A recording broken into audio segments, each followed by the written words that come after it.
But the new year got off to a lively start. There were some journalists actually working on New Year's Eve, Hogmanay as we call it in Scotland, and one of them, Jacob Steinberg, was suggesting that there might be some truth in the rumour that Enzo Maresca and Chelsea might be headed for divorce. And our James Ollie at ESPN FC confirming that news earlier today. When you first heard that, was it a shock for you, Janusz? No, because it was well telegraphed, wasn't it? Right? I mean, it looked like Maresca was doing just about everything to let people know that he's very, very unhappy and he wouldn't mind leaving. Look, we will not get to the bottom of this, at least not right now. We can speculate every which way. I'm pretty sure you and I and our viewers have read just about every article. What may be wrong, the medical stuff, not allowing players to play, and obviously the board, that's not easy to deal with. But at the end of the day, I mean, I can only speak what's happening on the pitch for the most part, because in terms of turbulence, this has been happening at Chelsea forever. This is nothing new. So I'm not going to put that down to this, right? Roman Abramovich was changing managers, every which way possible. Obviously, it was a little bit different because he also delivered 2 or 3 great signings of experienced, great players for the most part for Chelsea to right the ship and still win it, right? After sacking coaches, win some sort of trophy. So maybe that's different. This is a very, very young team. But, it seems to me, just looking at Maresca, and that's the most important point,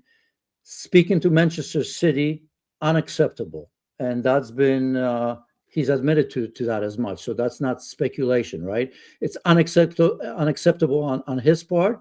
And if all is true, unacceptable on Manchester City's part. Look, we've been in this game. I've been in this game. This happens in every league, right? I mean, managers and players talk in behind. That's not new. So let's not spend too much time about that. But when you had a club like Chelsea, right, and when the season's going on right now, and both teams are having relative success, you can say, because I mean, under Maresca, they've done it well. The position in the table is still good enough for them to be back in the Champions League places. They're still in a good spot in the Champions League right now, other cups as well. So for this to happen, for Maresca to allow for this to get out the way it did, that to me is absolutely crazy, because he's at a great club. And I will venture to say that he is at a bigger club than Manchester City, historically for me, right? And I think getting Chelsea back to the top is bigger to me than going to Manchester City, if in fact, speculating here, that were to happen, right? Pep Guardiola's done everything. There's, okay, maybe Maresca can do it there if that's what happens. But if I were Maresca, I would try to finish this at the very least this season. If you're so unhappy, and by the way, I get what's happening with that board, with the ownership of Chelsea, and it's a different model to that of Roman Abramovich. Who knows how long it's going to take, if ever, or in the near future. But to me, absolutely unacceptable. I don't get why he would even want to go there. But let's just wait and see, because these facts will come out for sure. But that's crazy to me on the part of Maresca to start with. Could the way that this departure from Chelsea has happened hinder his future job prospects, Maresca?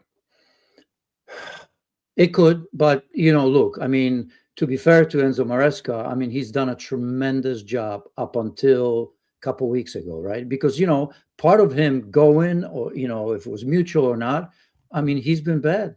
1 win in the last 7, 15 points from winning positions, 20 points if you count all competitions, I believe.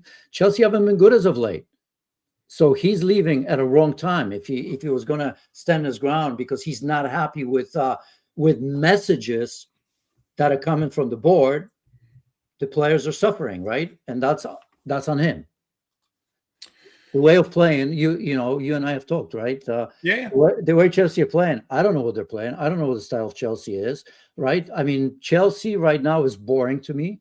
under Enzo Maresca, right? When Pochettino was there, it was at least he was trying to kind of get the Chelsea to attack. And this league is about chaos. This league is about attacking. It's not about slowly building and getting to the end product, right? Even Manchester City has changed under Pep Guardiola. So on the pitch, when we talk just about football, Maresca lately hasn't delivered for sure. But up until that point, remember what we've said, how many players were bought. Remember, almost 2 dressing rooms needed for all these players, right? He did deliver in the Club World Cup. He did deliver in Conference League, whatever you want to think of it, but he did deliver there. And, he was the one that started this process, really. So he didn't have it easy, and he's a good manager. He's going to bounce, but people will remember. I'm not sure for how long. So who's next? Let's have a look at a couple of options. Before we get to the favourite, I want to talk about Felipe Luis. Now, he's doing a good job in club football in Brazil, but we cover La Liga. He's been earmarked as Simeone's successor eventually. Now, how long is Simeone going to be at Atletico Madrid? Who knows? Former player there, but also a former player at Chelsea. So he's one who's doing a good job. But the favourite, odds-on favourite, is a guy who was sacked by Hull, went to Strasbourg, who are owned by Todd Bowley's company. And he's done a very good job there, Liam Rosenior. But the Chelsea job isn't a manager's job. It's a head coach role. You could argue it's basically do what you're told. Pick a team, get wins, or you're in trouble. Is he of sufficient status in football for Chelsea, given all the managers they've had? If he was appointed, how are you feeling if you're a Chelsea fan?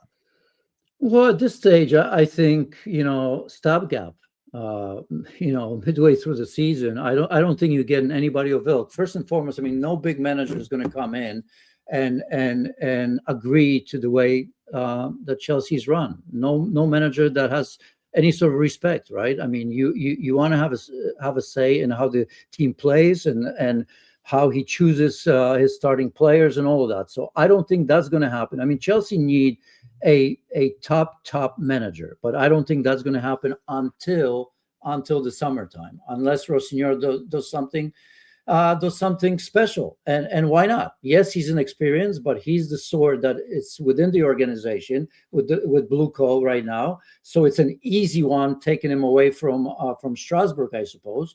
And we'll see. After that, if you look at some of the big names, I've seen Unai Emery, impossible. Look what he's done at Villa. He runs the entire club, and that's why they're successful. So I don't see how that's going to happen. He struggled a little bit with Arsenal for the same reasons, I suppose, if I remember correctly. And at this stage, I don't see any managers right now. Oliver Glasner, could he? Do I like him? Yes, but it's Crystal Palace. It's a little bit of that Thomas Frank situation, right? From Brentford to Spurs right now. He's used to playing pragmatically, defensively, right? And now you have Chelsea that everybody wants to kind of play a little bit different. Which other names are out there? Look, regardless, I don't see anybody of ilk or any big names coming at this moment. This has to die down. All the managers will try to find out, prospective managers will try to find out really what's happening. They're going to try to get to the bottom of what it's like to manage under this board. So I'm sure Maresca's phone is going to be hot. Mauricio Pochettino here in the United States, I suppose, is going to be getting a lot of phone calls. So I don't foresee a massive name coming at this stage to Chelsea Football Club. One of the success stories in Italian football in Serie A this season has been Como, who are in a beautiful part of Italy, and they got promoted a couple of years ago. Their manager is Cesc Fabregas, and he's done a brilliant job. They're 6th in the table right now. They're great to watch. They're fun. They score goals. They get results against bigger sides, and he's single digits to be the next Chelsea manager. Now, put yourself in his position. I'm sure one day he would love to manage Chelsea. But right now, is the Chelsea role a poison chalice for an up-and-coming manager? It always is, but there's always somebody that's going to come in and get it right. And that's why managers will always look at that, right? Because every manager wants to coach, the Chelsea, the Arsenals, the Liverpools, the Manchester United. They do. Look at Manchester United. They've been so bad for how many years? And yet, if Amorim goes, I'm sure there's going to be another big name willing and thinking that he's the one that's going to get it right. So I don't think that top managers look at that. Cesc Fabregas, as you've mentioned, also very much inexperienced. Great job at Como, but this would be my shout. Is it perhaps a little bit too early? Can he wait? I think he will want to finish this Como job. But as I've said, I think, in my view, he is and should be one of the top choices when it comes in the summer, because I think the real appointment is going to be done in the summer.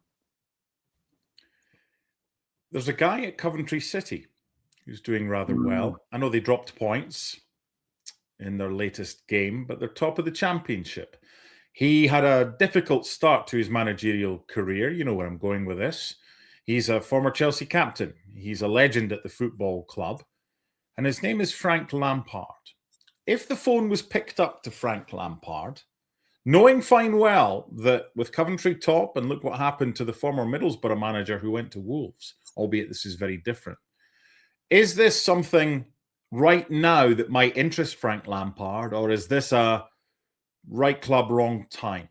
Yeah, been there, done that, one of those, right? I mean, once again, do you step in? I mean, the pressure on him would be totally different than the one of other people that we've mentioned. Yep.